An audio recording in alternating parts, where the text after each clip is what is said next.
Hi dears, welcome back to my channel. അപ്പോൾ ഇന്നത്തെ നമ്മുടെ റെസിപ്പി നുറുക്ക് ഗോതമ്പ് വെച്ച് തയ്യാറാക്കിയിട്ടുള്ള ഒരു അടിപൊളി ഈവനിങ് സ്നാക്കാണ്. ഇത് നമുക്ക് ഈവനിങ് സ്നാക്കായിട്ടോ ഡിന്നറായിട്ടോ ബ്രേക്ക്ഫാസ്റ്റ് ആയിട്ടോ ഒക്കെ സെർവ് ചെയ്യാം കേട്ടോ. വളരെ എളുപ്പത്തിൽ തയ്യാറാക്കിയെടുക്കാൻ പറ്റും.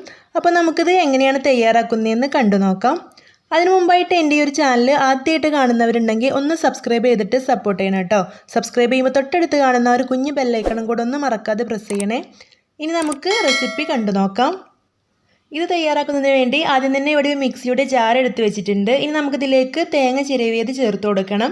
അപ്പോൾ ഞാനിവിടെ ഒരു കപ്പ് നുറുക്ക് ഗോതമ്പ് വെച്ചിട്ടാണ് ഇത് ചെയ്തെടുക്കുന്നത്. അപ്പോൾ അതിലേക്ക് അരക്കപ്പ് അളവിലാണ് തേങ്ങ ചേർത്ത് കൊടുക്കുന്നത്. അപ്പോൾ അത് ആദ്യം തന്നെ മിക്സിയുടെ ജാറിലേക്ക് ചേർത്ത് കൊടുത്തു. ഇനി നമുക്കിതിലേക്ക് ചേർത്ത് കൊടുക്കേണ്ടത് ചെറിയ ഉള്ളിയാണ്. അപ്പോൾ കുറച്ച് ചെറിയ ഉള്ളി ഇതുപോലെ തൊലി കളഞ്ഞ് കഴുകിയെടുത്തിട്ട് ഈ തേങ്ങയിലേക്ക് ചേർത്ത് കൊടുക്കണം. ചെറിയ ഉള്ളിക്ക് പകരം നിങ്ങൾക്ക് വേണമെങ്കിൽ സവോളയും ചേർത്ത് കൊടുക്കുക. ചെറിയ ഉള്ളി ചേർത്ത് കൊടുക്കുമ്പോഴേക്കും നല്ലൊരു ടേസ്റ്റ് ഉണ്ടാവുക. ഇനി നമുക്കിതിലേക്ക് കുറച്ച് ചെറിയ ജീരകം ചേർത്ത് കൊടുക്കണം. അപ്പോൾ ഇവിടെ ഒരു 1/2 ടീസ്പൂൺ ചെറിയ ജീരകം കൂടെ ചേർത്ത് കൊടുത്തിട്ടുണ്ട്. ഇനി നമുക്കിതെല്ലാം കൂടെ ഒന്ന് ചതച്ചെടുക്കണം. അപ്പോൾ ഒരുപാട് അരച്ചെടുക്കരുത്, ഈ ഒരു രീതിയിൽ ചതച്ചെടുത്താൽ മതി കേട്ടോ. ഇതുപോലെ ചതച്ചെടുക്കാം. ഇനി നമുക്ക് ഇത് മിക്സിയുടെ ജാറിൽ നിന്നും ഒരു ബൗളിലേക്കൊന്ന് മാറ്റി കൊടുക്കാം.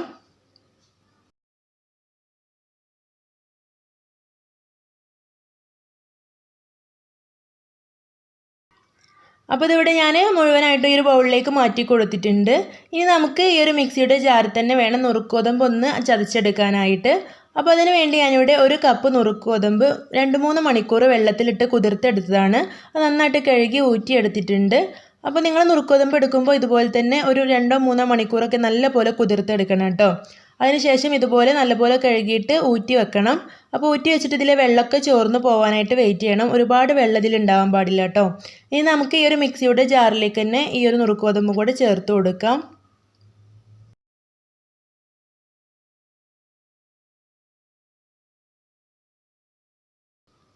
ഇപ്പോൾ ഇവിടെ ഒരു കപ്പ് നുറുക്ക് ഗോതമ്പ് ഇതുപോലെ മിക്സിയുടെ ജാറിലേക്ക് ചേർത്ത് കൊടുത്തിട്ടുണ്ട്.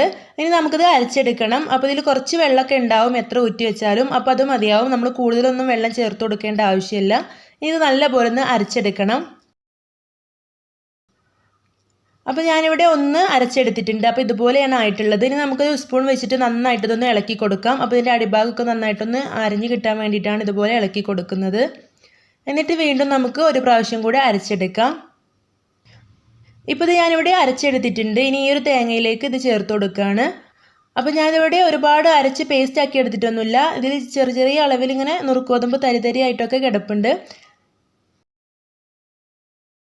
ഇനി നമുക്കിതിലേക്ക് ആവശ്യത്തിനുള്ള ഉപ്പ് ചേർത്ത് കൊടുക്കാം. അപ്പോൾ നമ്മളിതുവരെ ഉപ്പൊന്നും ചേർത്ത് കൊടുത്തിട്ടില്ല. അപ്പോൾ ആവശ്യത്തിനുള്ള ഉപ്പ് ചേർത്ത് കൊടുത്തിട്ട് നല്ലപോലെ ഒന്ന് മിക്സ് ചെയ്തെടുക്കണം. അപ്പോൾ നമ്മൾ ആദ്യം ചതച്ചെടുത്തിട്ടുള്ള ആ ഒരു തേങ്ങയുടെ ചതവും പിന്നെ ഇപ്പം നമ്മൾ ചേർത്ത് കൊടുത്തിട്ടുള്ള നുറുക്ക് ഗോതമ്പും കൂടെ നല്ല രീതിയിലൊന്ന് മിക്സായി കിട്ടണം. അതുപോലെ ഉപ്പൊക്കെ നല്ല രീതിയിൽ എല്ലായിടത്തും എത്തുന്ന പോലെ നല്ലപോലെ ഒന്ന് മിക്സ് ചെയ്തെടുക്കാം. അപ്പോൾ നിങ്ങൾക്ക് വേണമെങ്കിൽ കൈ ഉപയോഗിച്ചിട്ട് തന്നെ മിക്സ് ചെയ്തെടുക്കാം. അപ്പോൾ ഞാനിവിടെ ഇതുപോലെ സ്പാച്ചിൽ ഉപയോഗിച്ചിട്ട് നല്ല രീതിയിൽ മിക്സ് ചെയ്തെടുത്തിട്ടുണ്ട്. ഇനി നമുക്കിത് ചുട്ടെടുക്കാനായിട്ട് ഒരു പാൻ ഗ്യാസ് സ്റ്റോപ്പിൽ വെച്ച് കൊടുത്തിട്ട് ഒരല്പം ഓയിൽ ചേർത്ത് കൊടുത്തിട്ടുണ്ട്.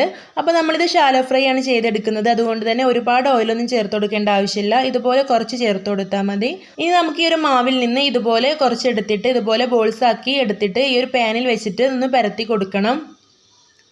അപ്പോൾ നമ്മൾ കൈ വെച്ചിട്ട് ഇതുപോലെ പരത്തി കൊടുത്തിട്ട് ഇതിൻ്റെ സൈഡൊക്കെ ഒന്ന് സ്പാച്ചുല സ്പൂണൊക്കെ വെച്ചിട്ട് വേണമെങ്കിൽ ഒന്ന് ലെവൽ ചെയ്ത് കൊടുക്കാം. അപ്പോൾ ഇത് ഒരുപാട് കട്ടി ഉണ്ടാവരുത്. അപ്പോൾ ഇത് വെന്ത് കിട്ടാൻ കുറച്ച് സമയം എടുക്കും. അപ്പോൾ കുറച്ച് ഒന്ന് കട്ടി കുറച്ചിട്ട് ഇതുപോലെ വേണം പരത്തി കൊടുക്കാനായിട്ട്. അതുപോലെ തന്നെ ബാക്കിയുള്ളതും ഇതുപോലെ പാനിൽ വെച്ച് പരത്തി കൊടുത്തിട്ടുണ്ട്. ഇനി നമുക്കിത് ലോ ഫ്ലെയിമിൽ വെച്ചിട്ട് കുറച്ചധികം സമയം ഒന്ന് വേവിച്ചെടുക്കണം. നുറുക്ക് ഗോതമ്പ് ആയതുകൊണ്ട് തന്നെ അത് കുറച്ച് സമയം എടുത്തിട്ടാണ് വേവിച്ചെടുക്കേണ്ടത്.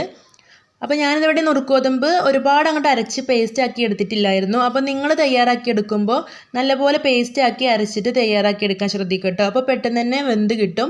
അപ്പോൾ ഇതുപോലെ ചെയ്തെടുത്തുകൊണ്ട് തന്നെ കുറച്ചധികം സമയം എടുത്തിരുന്നു ഇത് വേവാനായിട്ട്. ഇപ്പോൾ ഇവിടെ ഇതിൻ്റെ ഒരു ഭാഗം ഫ്രൈ ആയി വന്നിട്ടുണ്ട്. അപ്പോൾ ഇനി നമുക്കിതൊന്ന് തിരിച്ചിട്ട് കൊടുക്കാം. തിരിച്ചിട്ട് കൊടുത്ത ശേഷം ആ വശവും കുറച്ചധികം സമയം ലോ ഫ്ലെയിമിൽ വെച്ചിട്ടൊന്ന് വേവിച്ചെടുക്കണം. ഇപ്പോൾ ഇവിടെ ഇതിൻ്റെ മറ്റേ വശവും നന്നായിട്ട് വെന്തൊക്കെ വന്നിട്ടുണ്ട്. ഇത് പാനിൽ നിന്ന് മാറ്റാം. അപ്പോൾ ഇവിടെ ഒരു ബാച്ച് റെഡി ആയിട്ടുണ്ട്. നമുക്ക് ബാക്കിയുള്ളതും ഇതുപോലെ തന്നെ ചുട്ടെടുക്കണം. അപ്പോൾ എല്ലാവർക്കും ഈ ഒരു റെസിപ്പി ഇഷ്ടമായി കാണുമെന്ന് വിചാരിക്കുന്നു. നിങ്ങളുടെ കയ്യിൽ നുറുക്കുഗോതമ്പ് ഉണ്ടെങ്കിൽ നിങ്ങളത് പെട്ടെന്ന് തന്നെ ട്രൈ ചെയ്തിട്ട് നിങ്ങളുടെ അഭിപ്രായം കമൻ്റായിട്ട് അറിയിക്കണം കേട്ടോ. ഈ വീഡിയോ നിങ്ങൾക്ക് ഇഷ്ടമായിട്ടുണ്ടെങ്കിൽ ലൈക്ക് ചെയ്യണം. അതുപോലെ തന്നെ ചാനൽ സബ്സ്ക്രൈബ് ചെയ്യാതെ കാണുന്നവരുണ്ടെങ്കിൽ ഒന്ന് സബ്സ്ക്രൈബ് ചെയ്തിട്ട് സപ്പോർട്ട് ചെയ്യണം കേട്ടോ. ഇനി ഇതുപോലുള്ള നല്ല നല്ല വീഡിയോസുമായിട്ട് വീണ്ടും കാണാം. താങ്ക്